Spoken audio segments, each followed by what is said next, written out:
जय गणनायक गणपते जय गणराज गणेश।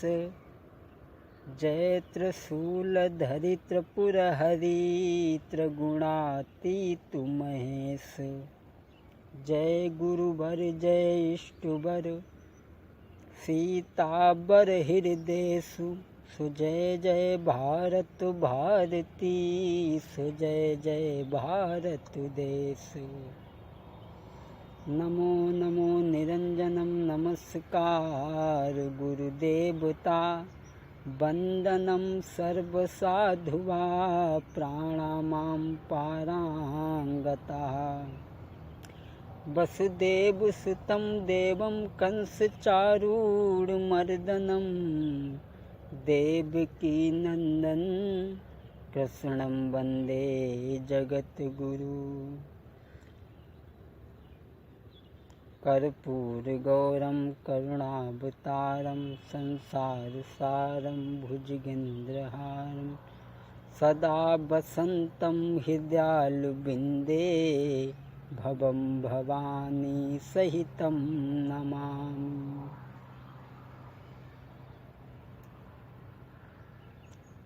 राजीवायतलोचनं धृतजटाजूटेन संशोभितं सीतालक्ष्मणं पथिगतं रामाभिरामं भजे। 2 बार भगवान नाम। राम चरण चित लाई हो भजो राधे गोविंदा।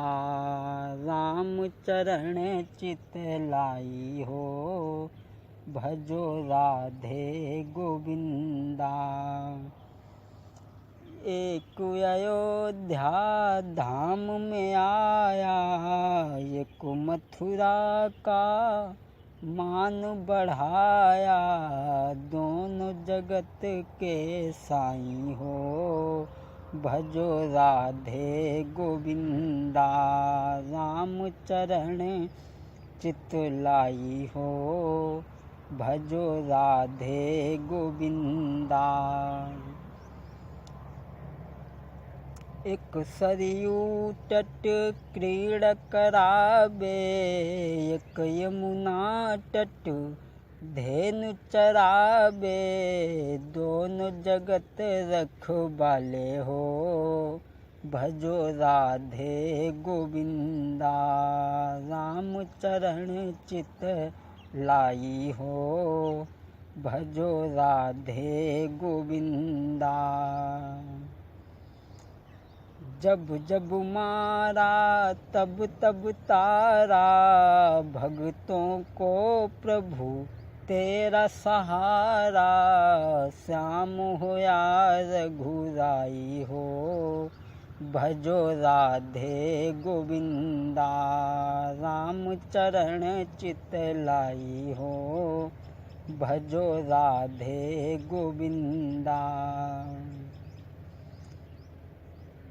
अर्जुन को गीता ज्ञान सिखाया अर्जुन को गीता ज्ञान सिखाया।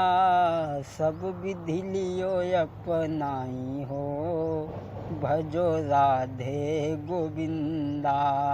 राम चरण चित लाई हो भजो राधे गोविंदा। बोलिए सच्चिदानंद भगवान की जय।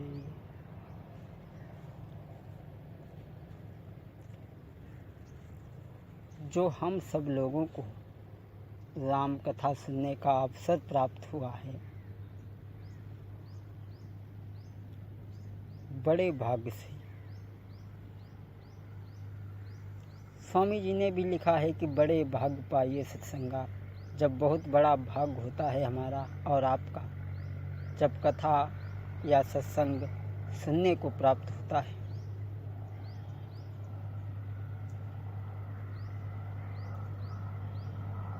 जो कथा घर में सुनी जाती है उस कथा का फल अलग है। जो कथा नियमित सारायण में आप सुने उसका फल अलग है। बद्रीनाथ में सुने उसका फल अलग है, हरिद्वार में कथा सुने उसका फल अलग है। और इस शरीर का भी फल है। जानते हो पीछे वालों? पीछे का है भागत, आगे बढ़ के बैठो। इस शरीर का भी कोई फल है।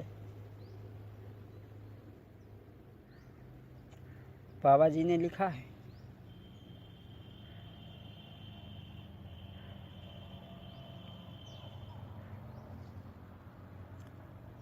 जो हम और आपने मानव शरीर पाया है, इसका भी कोई फल है।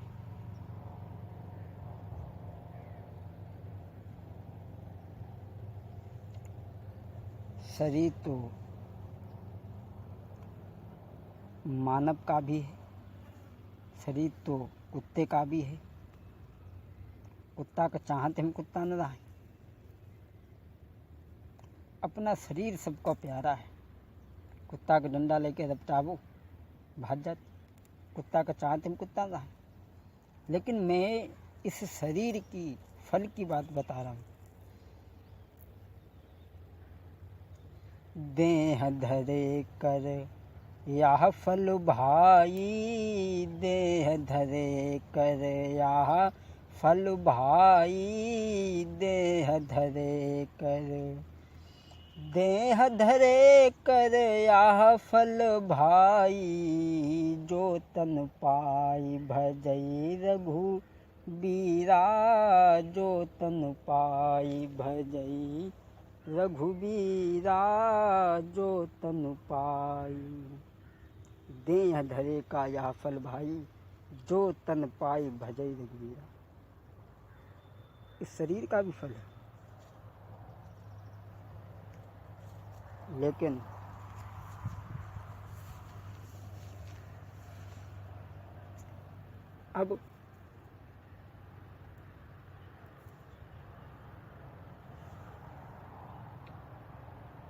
अब हमें करना क्या है?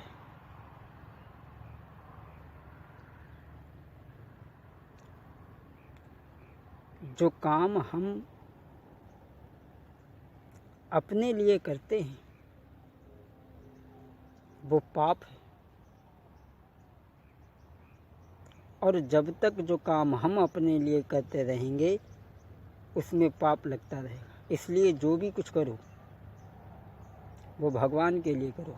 यहाँ कथा हो रही है, ये न कहो कि ये हम करा रहे हैं, नहीं। ये कहो कि हम भोले बाबा के लिए कर रहे हैं, भोले बाबा के दरबार में चल के आए, हम सब उनके चरणों में पड़े हैं, उनकी रजा हो तो हमें अपनावें, और न रजा हो ना अपनावें। और जो उनकी रजा में रजामंद है बस उसे ही आनंद है। एक नवैया में सौजने बैठे हते। नवैया धार में छूट गई, हुमा एक बाबो बैठो। अचानक तूफान आ गया, नवैया धार में बूढ़ने लगी। लोग सब घबराने लगे। बाबा जी नदी में से पानी भर के नवैया में डाले।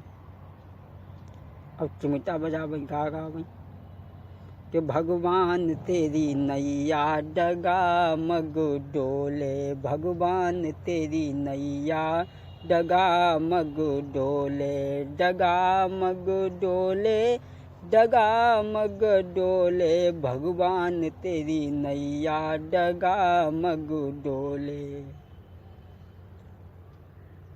भगवान की कृपा ऐसी थी, तूफान सद गया, नवैया किनारे लग गई। लोग उतर उतर के चलन लगे। बाबा नवैया में से पानी भर के नदी में डालने लगे। लोगों ने कही बाबा का पागल होगा। अरे जब नवैया बूढ़त यही, जब तुम नदी में से पानी भर के नवैया में डालते थे, अब नवैया पार हो गए तो नवैया को पानी नदी में डालते।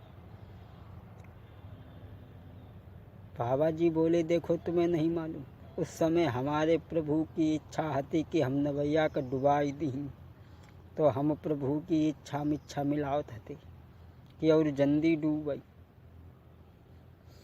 अब मेरे प्रभु की इच्छा नहीं है तो इसलिए नवैया का पानी नदी में डाल। जो उनकी रजा में रजामंद है बस उसे ही आनंद है।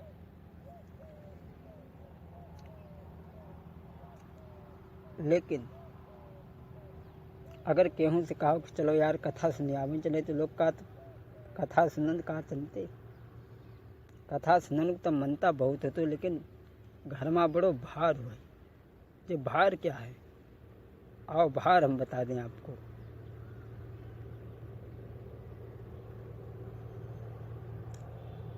आप गंगा तो नहाए हुई हो, गंगा ना अरे गोमती तो नहाए हुई हो कम से कम। हम देखा लोग गंगा में डुबकी लगाओत, बहुत देर तक नीचे रहत, ऊपर नहीं आवत, सांस फूंत जब ऊपर आउत, देर तक हिमा झुके रात का सब पाप धुल जाए।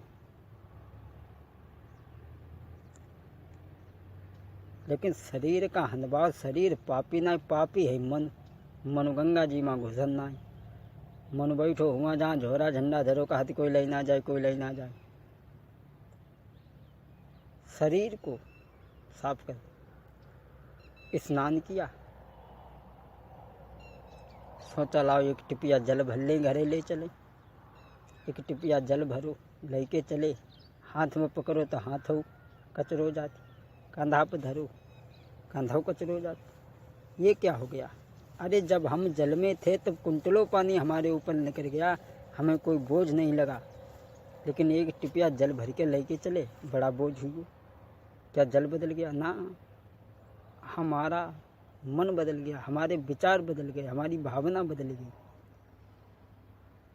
जब हम जल में थे तब हमारा विचार था कि हम जल में हैं, और टिपिया भर के लेके चले तो हो गए जल हमारा है। और मेरे भाई, जहाँ हमारा पन लग गया वही दुखदाई है। इसलिए जो भी कुछ करो परमात्मा के लिए करो, भोले बाबा के लिए करो,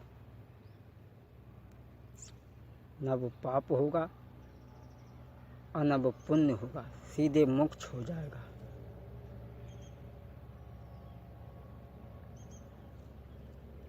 क्योंकि गीता में भी अर्जुन ने भगवान श्री कृष्ण से कहा था कि प्रभु मैंने मारूंगा, मुझे पाप लगेगा।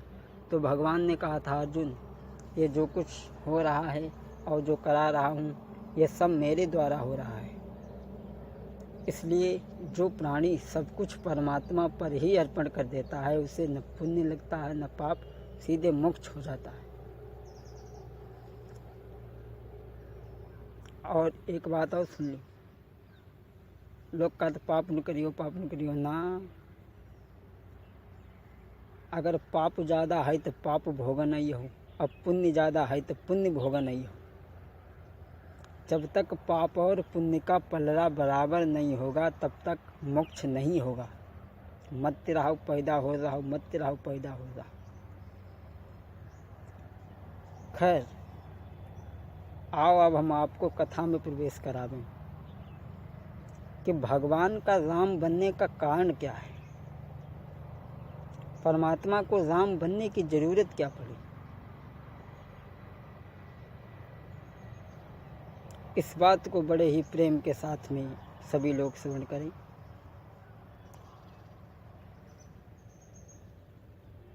एक वरदान का कारण है और 2 श्राप के कारण हैं। मनु शत्रुपा को वरदान दिया था और सती बिंदा ने श्राप दिया था, नारद बाबा ने श्राप दिया था। और श्राप की खड़ी में 2-1 बातें हम आपको बता दें। जो नारद बाबा ने श्राप दिया था, भगवान का राम बनने का कारण क्या है, आइए सबसे पहले इस प्रश्न की ओर गौर करते हैं।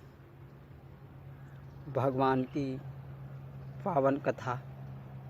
गंगा 2 प्रकार की है, एक भगीरथ लाई और दूसरी गंगा माता पार्वती लाई। कौन सी गंगा? ज्ञान गंगा।